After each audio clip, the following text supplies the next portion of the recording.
এখন পর্যন্ত 4 মাস ধরে আমরা বিনা বেতনে খাচ্ছি, অথচ এ ব্যাপারে কোনো কারো মাথা ব্যথা নাই।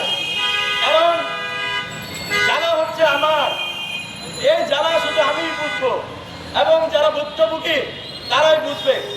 এখানে আমি শিক্ষা উপদেষ্টা সবচেয়ে বেশি আমি দায়ভার করবো এই জন্যই, উনি আসার পর থেকে কেন গত 4টা মাস আমরা বেতন পাইনি এ বিষয়ে কোনো কি খোঁজখবর নিয়েছে?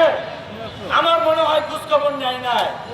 যদি খোঁজখবর নিত তাহলে আজকে আমরা এখনো আমাদের পেটে ক্ষুধা নিয়ে বসে আছি না। আমাদের অভিভাবক তিনি, সেই অভিভাবক যদি দায়িত্বহীনতার পরিচয় দেয় তাহলে আমি বলবো আপনাকে প্রয়োজন আমাদের নাই। একটা শিক্ষা সেক্টরে আপনি গত 5টা মাস ধরে দায়িত্বে আছেন, অথচ আপনার অধীনে নিয়োগপ্রাপ্ত বিভিন্ন প্রতিষ্ঠানে এখন পর্যন্ত টিচারও বেতন পাচ্ছে না। আপনি তো এসিবিতে বসে আছেন এবং আপনার মতো দিন চলতেছে, কিন্তু আমাদের পকেটের যে গাড়ি ভাড়াটা প্রতিষ্ঠানে যাব সেই ভাড়াটাও নাই। আমার বাচ্চা এখন পর্যন্ত খাবার পাচ্ছে না, আমার ওয়াইফ এখন পর্যন্ত খাবার পাচ্ছে না। তাহলে আমি কেন ছোট ছোট শ্রম দিব? তাই সর্বশেষ বলতে চাই, শিক্ষা উপদেষ্টা তিনি আছেন, উনি আমাদের বিষয়টা গুরুত্ব সহকারে এবং অতি শীঘ্রই এ ব্যাপারে চূড়ান্ত একটা সিদ্ধান্ত দিবেন।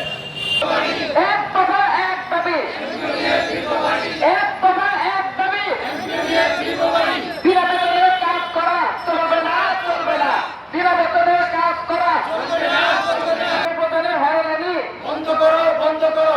এক দফা এক দাবি, এক দফা এক দাবি, এক দফা এক দাবি, আমরা চাই, এক দফা এক দাবি, আমরা চাই। যোগদান থেকে বেতন চাই, বৈষম্যের খাই। আমাদের পরিবার কিভাবে চলে? কারিগরি শিক্ষা অধিদপ্তর যাদের অবহেলায় আমরা আজ পর্যন্ত বেতন পাচ্ছি না, তারা কিন্তু ঠিকই বেতন নিচ্ছেন। সেখানে 14-15 জন কর্মকর্তা রয়েছেন যারা কিনা শুধুমাত্র এমপিওর দায়িত্ব রয়েছেন। তাহলে এই 15 জন কর্মকর্তা 4 মাস যদি ফাইল চেক করে কমপক্ষে 21,000 ফাইল চেক করা যায়, অথচ তারা আমাদেরকে এখন পর্যন্ত 85 জনকে বেতন দিয়েছে, এমপিও দিয়েছে। তাহলে আজকে হচ্ছে আমাদের পরীক্ষার ডিউটি পালন করতে হচ্ছে, সরকার নির্ধারিত সকল নিয়ম সকল দায়িত্ব আমরা পালন করছি, ঠিক সরকারি অন্য একটা প্রতিষ্ঠান আমাদের বেতন দিচ্ছে না।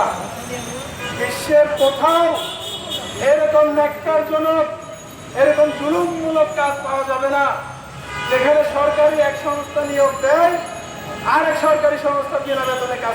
অবশ্যই সকল শিক্ষককে বেতন দিতে হবে। দ্বিতীয় দাবি, আমাদের 2 মাস 3 মাস কারো 12 মাস কারো 8-10 মাস বকেয়া বেতন পাওনা হয়ে যায়। সেই বকেয়া বেতন আজ পর্যন্ত কারিগরি শিক্ষা অধিদপ্তর কাউকে দেয়নি। অন্যান্য শাখায়, জেনারেল শাখায় দেখা যায় বকেয়া দেয়। আমরা তো রাষ্ট্রের কোনো আনুকূল্য চাইনি, করোনা চাইনি। আমরা বলিনি আমাদেরকে বেকার ভাতা দিন, বলিনি আমাদেরকে বয়স্ক ভাতা দিন। আমরা বলেছি আমাদের কাজের পারিশ্রমিক দিন। এটা তো আমাদের অযৌক্তিক দাবি হতে পারে না।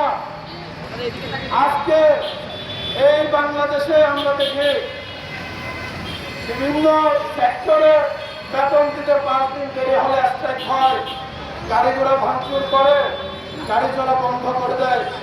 আমরা শিক্ষক, আমরা সেটা পারি না।